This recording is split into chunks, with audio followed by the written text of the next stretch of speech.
شہید مطہری رحمۃ اللہ علیہ فرماتے ہیں کہ ایک مرتبہ اس طرح ہوا کہ میرے پاس ایک اسکالر آئے،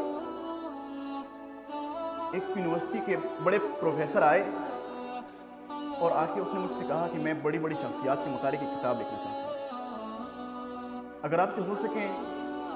میں بڑی بڑی شخصیات میں سے پیغمبر صلی اللہ علیہ وسلم کی بھی کچھ کلمات لکھنا چاہتا ہوں، آپ کچھ کلمات مجھے لکھ کے دیجیے گا، میں اس کو بھی اس کتاب میں لکھنا چاہتا ہوں۔ شہید مطہری لکھتے ہیں کہ میں نے ہاں بری میں نے کہا کہ میں لکھ کے آپ کو دے دوں گا۔ جب شہید مطہری نے وہ جملے لکھ کے اس کو دے دیے،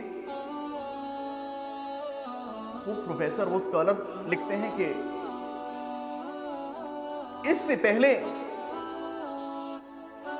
میں نے پیغمبر کی کسی جملے کو نہیں اور نہ سنا تھا نہ پڑھا تھا صحیح طریقے سے، ان جملات کو پڑھ کے مجھے ایسا لگتا ہے کہ پوری دنیا میں اگر حکیم اعظم ہے تو وہ رسول اللہ ہے۔ اسی واقعے کو سننے کے بعد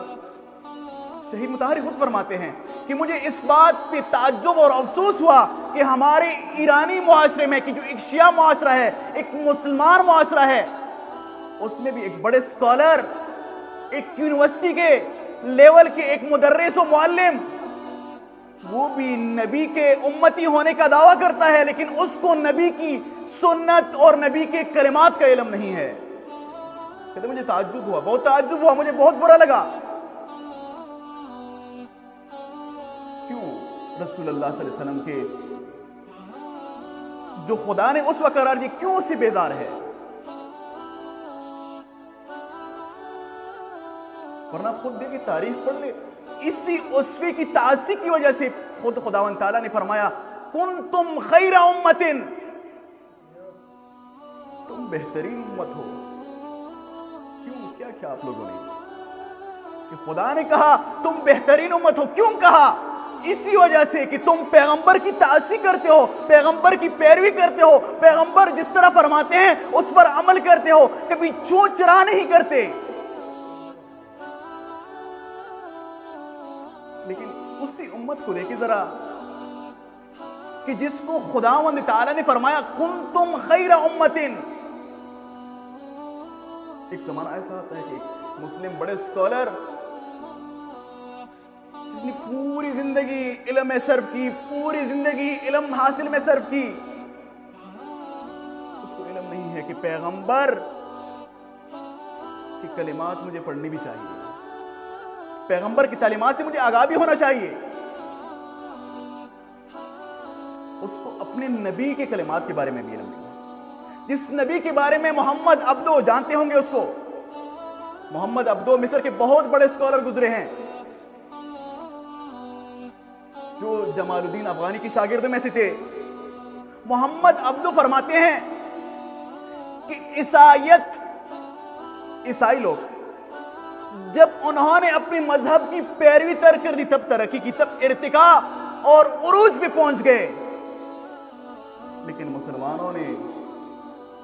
جب مذہب کی پیروی کی تھی تب ارتقاء اور عروج پہ تھے، تب ترقی یافتہ تھے، تب سب تعریفیں کر رہے تھے اس کی، تب اسی زمانے میں سارے مذاہب، سارے ادیان، سب کے پیروکار مسلمانوں کے پاس، مسلمانوں کے دامن سے علم حاصل کر رہے تھے، اور جتنی بھی علوم ہیں یہ تو ہم باقاعدہ کہتے ہیں کہ ان سب علوم کے بانیان ہم ہیں، بانی گزار ہم ہیں، لیکن پھر بھی پیغمبر سے اتنی دوری کیوں؟ پیغمبر سے کیوں اتنی دور ہے ہم؟ آیا ایک مسلم ہونے کے ناطے ہم پہ ضروری نہیں، ہم پہ لازم نہیں ہے کہ جس شخصیت کے بارے میں ایک بڑے اسکالر اس کی سیرت کے بارے میں فرماتے ہیں، جس کا نام برنارڈ شاہ ہے، برنارڈ شاہ یورپی اسکالر ہے، جو فرماتے ہیں کہ میں دیکھ رہا ہوں ابھی سے کہ یورپ میں پیغمبر کی اگر سیرت صحیح طریقے سے واضح کی جائے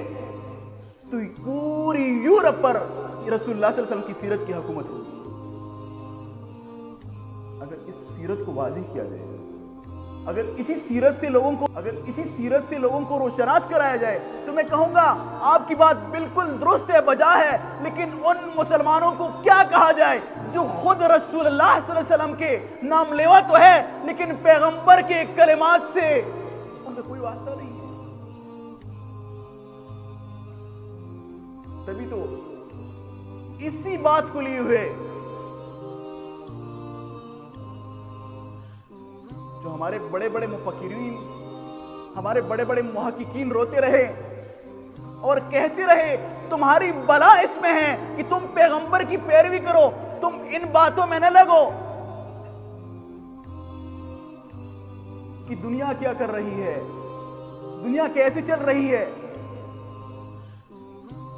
تم اگر پیغمبر کی تعصی کرو گے تم بہت بلندی اور عروج پہ جاؤ۔ دل پڑی محمد والا محمد۔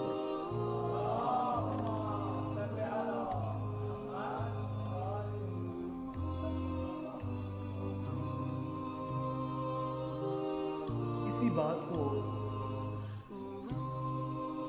لیے ہوئے، اسی بات کو بیان کرتے ہوئے ہمارے سب سے بڑے محقق اور سب سے بڑے مفکر، اس کو ہم مفکر اسلام میں کہتے ہیں، اب دیکھیں کہ وہ ہمارے کسی مدرسے میں نہیں پڑھے تھے، نہ اس نجف سے تعلیم حاصل کی تھی اور نہ کم گئے تھے اور نہ مصر الازہر یونیورسٹی سے وہ پڑھے تھے، نہ محمد پہ، نہ اس کے پاس کوئی اور دینی سرٹیفکیٹ تھا، لیکن اس کو خدا نے یہ سمجھ دی تھی۔ جرمنی سے پڑھ کے ہندوستان آئے اور فلسفے میں تخصص کیا۔ تخصص کرنے کے بعد اس کو جو بات سمجھ آ گئی، اس نے کہا ان رنگینیوں میں نہ پڑھو، یہ رنگینیاں آپ کو فریب میں مبتلا کر رہی، آپ کو دھوکہ دے رہی ہیں۔ اصل جو چیز ہے وہ آپ صلی اللہ علیہ وسلم ہے، آپ صلی اللہ علیہ وسلم کو اپناؤ۔ اور تبھی وہ کہتے رہے حیدری فقر ہے نہ دولت عثمانی ہے، حیدری فقر ہے نہ دولت عثمانی ہے۔ تم کو اسلاف سے کیا نسبت روحانی ہے؟ تم سے اسلاف سے کیا نسبت روحانی ہے؟ اس زمانے میں معزز کے مسلمان، وہ تمہارے اسلاف، تمہارے پیشوا، تمہارے رہنما کہ جو زمینوں پر زمینیں فتح کر رہے تھے، جن کے سامنے سارے اس زمانے کی سپر پاور روم و ایران بالکل تسخیر ہو چکے تھے، فقط پیغمبر صلی اللہ علیہ وسلم کی سیرت کو دیکھ کر، اس سادگی کو دیکھ کر، اس سادہ زیستی کو دیکھ کر۔ لیکن تم اپنے آپ کو دیکھو، وہ زمانے میں معزز تھے مسلمان ہو کر، اور تم ہار ہوئے تاریخ قرآن۔ تم نے جب سے رسول اللہ کی سیرت کو ترک کر دیا، تم نے جب سے قرآن کو ترک کر دیا، تم سمجھنے لگے ہم ماڈرن ہو گئے، تم سمجھنے لگے ہم بہت کچھ سیکھ چکے، لیکن تب سے تمہاری پستی کا زمانہ شروع ہو گیا، تب سے تمہاری زوال کا زمانہ شروع ہو گیا۔ اور تم اندازہ کر لو، وہ نبی